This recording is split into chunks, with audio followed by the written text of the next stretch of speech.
السلام علیکم ورحمۃ اللہ وبرکاتہ۔ ناظرین، ہمارے معاشرے میں جادو بہت تیزی سے پھیلتا جا رہا ہے اور اس کا علاج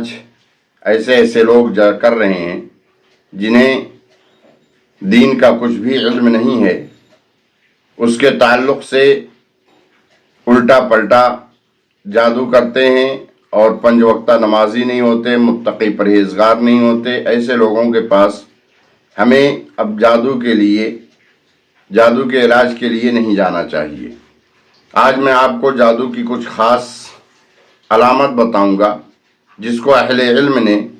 اپنی کتابوں میں ذکر کیا ہے۔ تو آئیے دیکھتے ہیں سب سے پہلی علامت کیا ہے۔ سب سے پہلی علامت اچانک عبادت سے دل اچاٹ ہو جانا، کسی نیکی کے کام کی رغبت نہ رہنا، اولاد، والدین، بھائیوں، دوستوں، شریکوں، میاں بیوی میں محبت کا اچانک نفرت میں تبدیل ہو جانا، شکوک و شبہات کا پیدا ہو جانا، کسی دوسرے کا عذر قبول نہ کرنا، چھوٹے سے اختلاف کو پہاڑ تصور کرنا، خاوند کا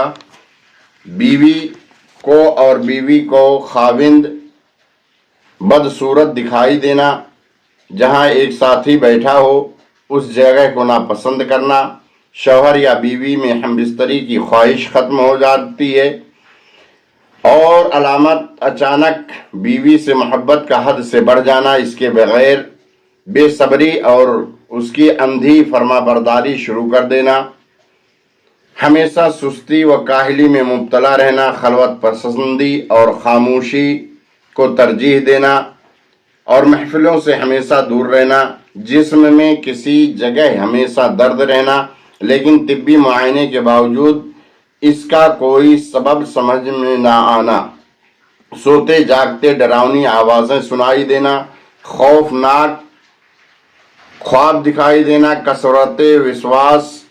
اور مشکوک شبہات میں مبتلا ہو جانا۔ یہاں یہ یاد رہے کہ یہ علامات اغلباً جادو کے مریض ہی میں پائی جاتی ہے، لیکن اس کا مطلب یہ ہرگز نہیں کہ اس میں ان علامات والا مریض 100% ہی جادو زدہ ہو، کیونکہ کچھ علامتیں ہوتی ہیں جو مرض کی بھی ہوتی ہیں، لیکن اگر یہ تمام خاصیت پائی جاتی ہے تو ممکن ہے اس میں جادو کی علامت پائی جاتی ہے۔ تو کسی نیک اور صالح متقی آدمی جو